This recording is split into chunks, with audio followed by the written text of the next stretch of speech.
فرماتی ہیں انتی یا اماہ بحمد اللہ انتی یا اماہ عالمۃ غیر معلمہ و فہمۃ غیر مفہمہ. آپ وہ عالمہ ہے کہ جس نے علم کسی عام آدمی سے حاصل نہیں کیا ہے. وہ فہمۃ غیر مفہمہ، آپ دین کا وہ سمجھ بوجھ رکھتی ہیں کہ یہ دین کسی نے آپ کو سمجھایا نہیں ہے. عالمہ یہ غیر معلمہ، اس کا کیا مطلب ہے؟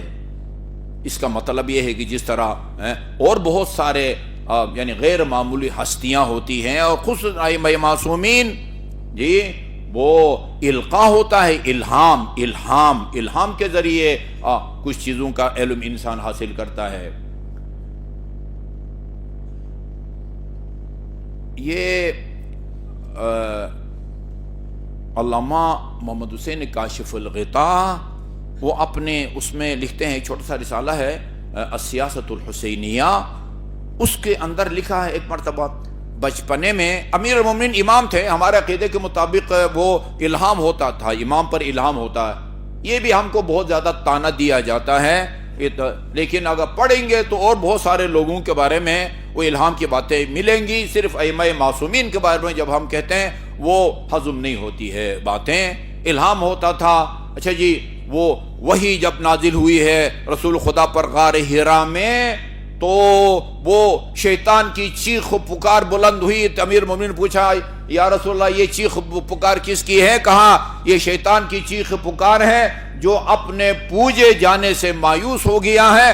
اور اس کے بعد وہاں امیر المومنین نے فرمایا میں وحی کی روشنی کو بھی دیکھ رہا ہوں، نبوت کی خوشبو بھی سونگ رہا ہوں یہ غار حرا میں. اور رسول خدا نے فرمایا انک تسمع ما اسمع وترى ما ارى، جو میں دیکھ رہا ہوں اس کو تو بھی دیکھ رہا ہے، جو میں سن رہا ہوں اس کو تو بھی سن رہا ہے. تو یہ ساتھ ایسا بھی ہے، اس طرح بھی علیم کے پاس علم آیا ہے. اور آپ نے خود فرمایا علمنی رسول اللہ، علمنی رسول اللہ. بچپنے سے لے کر وصال تک امیر المومنین کو مستفید اور مستفیض کرنے کا سلسلہ رسول خدا نے جاری رکھا.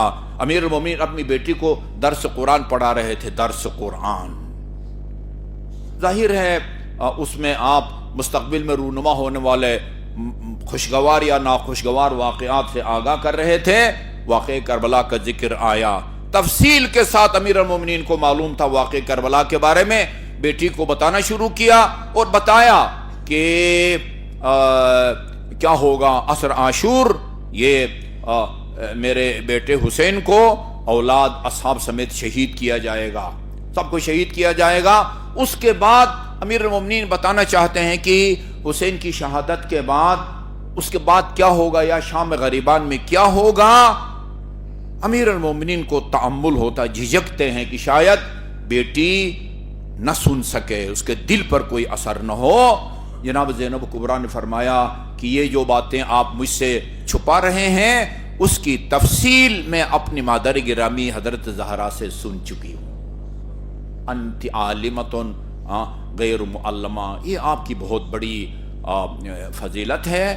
اور اللہ تعالی ہمیں اس مکرمہ اور معظمہ، یہ نہ ہوتی تو یہ واقعی کربلا کا یہ پس منظر لوگوں کو معلوم نہ ہوتا جی، اور نواسۂ پیغمبر کی شہادت رائگان جاتی اگر جناب زینب کبریٰ کے خطبے جی اور امام زین العابدین کے جی خطبے نہ ہوتے. ہمیں اس مکرمہ کی سیرت کو سمجھنے اور اس پر عمل کرنے کی توفیق عطا فرمائے. اور دوسری مناسبت خود امیر المومنین علیہ الصلوۃ والسلام کی ہے. میں زیادہ تفصیل میں نہیں جاتا، صرف ایک کی روایت عرض کرتا ہوں جس کو اہل تشیع نے بھی اپنی کتب احادیث میں نقل کیا ہے اور اہل سنت برادران نے بھی وہ نقل کیا ہے. وہ اسلامیات کی 5ویں میں وہ ایک فضیلت میں نے کہا لکھو حضرت علی کی، اور وہ یہ کہ خانہ کعبہ میں آپ کی ولادت ہوئی ہے. اس کو لکھنے کے لیے تیار نہیں تھے جبکہ یہ خبر متواتر ہے. مستدرک حاکم نے لکھا ہے تواترت الاخبار علی ان فاطمہ بنت اسد ولدت علی فی جوف الکعبہ. خبر متواتر ہے من کنت مولا فہذا علی مولا کی طرح، انی تارکن فیکم الثقلین کی طرح خبر متواتر ہے کہ فاطمہ بنت اسد نے کعبہ کے وسط میں علی علیہ السلام کو جنا۔ اس کو لکھو۔ وہ کہنے لگے اور لوگوں کی بھی خانہ کی ولادت ہوئی ہے، اور لوگوں سے ہمارا کیا مطلب ہے بھائی؟ اور لوگ تو نصاب میں نہیں، ابھی تو علی کی بات ہو رہی ہے۔ یا کہو خانہ کعبہ میں علی کی ولادت نہیں ہوئی ہے، اگر ہوئی ہے تو پھر لکھو۔ مجھے نہیں معلوم کیا تکلیف ہوتی ہے، نہیں لکھا۔ ہاں خانہ کعبہ کے اندر علی کی جو ہے نا وہ ولادت ہوئی ہے۔ اچھا یہ تو پھر میں نے وہ جو ہمارے اہل حدیث کے دوست تھے جو کمیٹی میں تھے، ان کو میں نے ایک روایت کا حدیث کا ٹکڑا بھیجا، اس امید سے یا خوش فہمی میں کہ اس ٹکڑے کو یہ یعنی پڑھیں گے تو شاید وہ آمادہ ہوں کہ یہ فضیلت لکھیں امیر المومنین کی آپ خانہ کعبہ میں پیدا ہوئے۔ وہ ٹکڑا یہ تھا، اب یہ ساری حدیث جلدی سناؤں گا۔ ٹکڑا یہ تھا من کتب فضیلۃ من فضائل علی، جو علی کی ایک فضیلت لکھے، یہ نہیں کہ کتاب یا کتابچہ کی صورت میں یا کئی جلدوں میں چھپوائے، جیسے علامہ ہلی نے 2000 دلائل سے امیر المومنین کی خلافت بلا فصل کو ثابت کیا ہے۔ 2000 کو عربی میں الفین کہتے ہیں، اردو میں ترجمہ بھی ہو چکا ہے الفین علامہ ہلی کا۔ احقاق الحق علامہ وہ نور اللہ شوستری جو آگرہ میں دفن ہے، انہوں نے 10 جلد کتاب لکھی ہے آیت اللہ عظمی، وہ آپ کے مرعشی نے 31 جلدوں میں اس کی شرح لکھی ہے۔ اس کی بات نہیں کرتے، ایک فضیلت آپ اپنی ڈائری میں لکھیں، لم تزل الملائکۃ تستغفر له ما بقی منہ الرسم، جب تک کہ یہ اس فضیلت کی تحریر کے آثار باقی رہیں گے فرشتے آپ کے لیے طلب مغفرت کرتے رہتے ہیں۔ یہ جب اس کو میں نے بھیجا، انہوں نے جواب میں بھیجا کہ آپ نجفی صاحب مہربانی کر کے وہ اس کا پورا متن جو ہے وہ سند سمیت بھیج دے، پورا متن سند سمیت بھیجے، یعنی کس راوی کے ذریعے یہ حدیث ان حضرت تک پہنچتی ہے، وہ میں نے سند سمیت بھیجا دی۔ اللہ فرمایا ان اللہ جعل لأخ علی ابن ابی طالب فضائل اللہ تحصى کثرتاً۔ میرے پاس ٹائم نہیں ہے، میں جلدی پڑھتا ہوں، آپ نے توجہ مکمل طور پر میری طرف رکھنی ہے۔ اور فرمایا خدا نے میرے بھائی علی کو اتنے زیادہ فضائل دے رکھے ہیں، نوازا ہے، لا تحصى کثرتاً، کثرت کی وجہ سے ان کا شمار ممکن نہیں ہے۔ من ذکر فضیلۃ من فضائل علی غفر اللہ له ما تقدم من ذنبه وما تأخر، جو آدمی ایک علی کی فضیلت بیان کرے اللہ تعالیٰ اس کے گزشتہ اور آئندہ گناہوں کو معاف فرما دیتا ہے۔ ومن سمع فضیلۃ من فضائل علی، جو کسی محفل میلاد میں یا مجلس میں بیٹھ کے جمعہ کے خطبے میں علی کے ایک فضیلت سنے، اللہ تعالیٰ اس کے ان گناہوں کو معاف کر دیتا ہے جو اس نے قانون کے ذریعے انجام دیے ہوں۔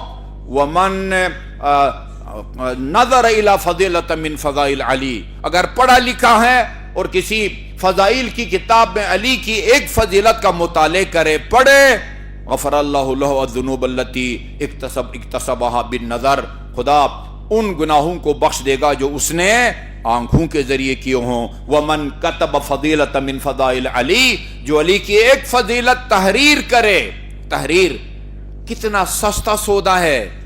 ہاں آپ کسی مجلس میں جاتے ہیں، کسی مستند عالم دین کی وہ ایک علی کی فضیلت بیان کرتا، مثال کے طور پر رسول خدا نے فرمایا علی مع الحق والحق مع علی، علی مع القرآن والقرآن مع علی، ضربت علی یوم الخندق افضل من عبادت الثقلین، یا مثلا فرمایا انا مدینۃ العلم وعلی بابها باب الحکمت علی بابها۔ ضروری نہیں ہے میرے دوست کہ ایسی روایت لکھو جو کبھی نہ سنی ہو، نہیں، ہزاروں دفعہ بھی اگر سنی ہے، اس کو اگر آپ تحریر میں لائیں گے نا، جب تک یہ تحریر موجود ہے فرشتے آپ کے لیے طلب مغفرت کرتے رہتے ہیں، اور فرشتوں کی دعا مسترد نہیں کرتا اللہ تعالیٰ۔ اچھا جی، اس کے بعد فرمایا النظر الی علی عبادہ، یہاں چہرے کا ذکر نہیں ہے، چہرے کی طرف دیکھنا اگر صرف عبادت ہو وہ پھر وہ عبادت کا دائرہ تنگ ہو جاتا ہے. اس کا مطلب ہے کہ جس کی نظر علی کے چہرے پر پڑے گی اس کو عبادت کا ثواب ملے گا, کسی کی نظر پشت مبارک پر پڑے وہ ثواب سے محروم رہے گا. نہیں, یہ روایت کہتی ہے النظر الی علی عبادہ, علی کے سراپا کو دیکھنا عبادت ہے, سراپا کو.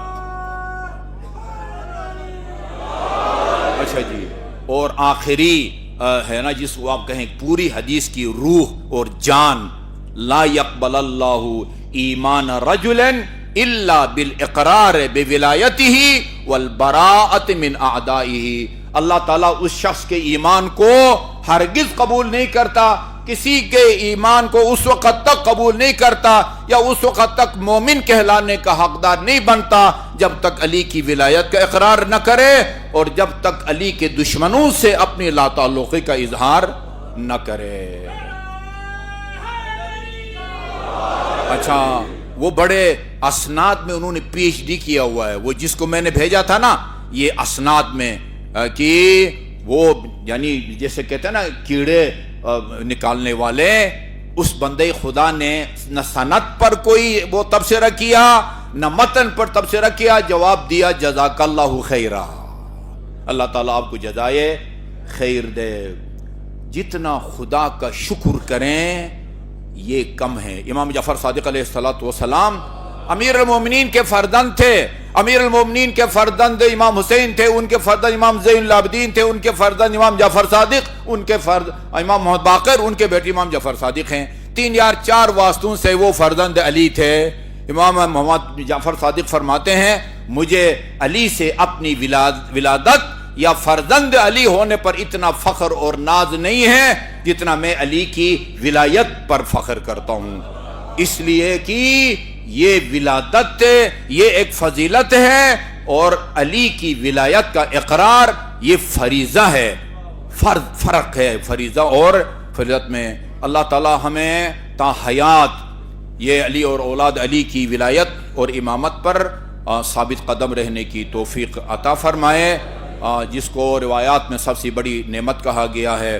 اور آخر میں پھر عرض کروں گا, یہ حالات جو پارہ چنار ہیں وہ ٹھیک ہونے کا نام نہیں لے رہے, اور ہم یہ سمجھتے ہیں, بارہا عرض کر چکا کہ رسول اسلام اسلامی تعلیمات کے مطابق جاندار چیز کو بھی اس طرح بھوکا مارنا جو ہے وہ جائز نہیں ہے. 2 دفعہ میں نے خطبے میں ذکر کیا ہے, آن حضرت نے معراج کے سفر میں اس عورت کو دیکھا جس نے ایک بلی کو حبس بیجا میں رکھا تھا. آپ نے میرے بھائی ان کو حبس بیجا میں رکھا ہوا ہے, نہ ادھر کھانے پینے کی چیزیں پہنچا رہے ہو نہ ادھر سے نکلنے دے رہے ہو. وہاں ہمارے عزیز رہتے ہیں, انہوں نے بتایا کہ دکانوں پر وہ ڈرائی فروٹ بھی ختم ہو گیا ہے, ہر چیز ختم ہو گئی ہے, ہر چیز ختم ہو گئی ہے. اب ہم آپ کے سامنے ان کا اسلام ثابت کریں, مسلمان ہونا ثابت کریں, جاندار ہونا ثابت کریں. جاندار چیز کو اس طرح بھوکا جو مارتا ہے وہ جہنم جاتا ہے, وہ عذاب میں مبتلا ہوتا ہے. اور ساری دنیا کو پتہ ہے کہ ذمہ دار کون ہے, کون راستہ کھول سکتا ہے اور نہیں کھولتا, اور ان کو اس طریقے سے جو ہے نا وہ پرامن طریقے سے نسل کشی کی کوشش کی جا رہی ہے.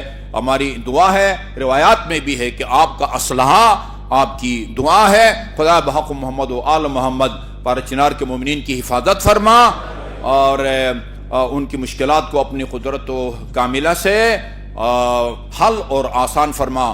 ہمارے حکمرانوں کے دلوں میں وہ رحم کی نعمت ان کے دلوں میں جو ہے وہ عطا فرما, تاکہ ان کے دل میں رحم آئے اور کم از کم عذاب الہی سے وہ بچ سکیں. اعوذ باللہ من الشیطان الرجیم, بسم اللہ الرحمن الرحیم. قل هو اللہ احد اللہ الصمد لم یلد ولم یولد ولم یکن له کفوا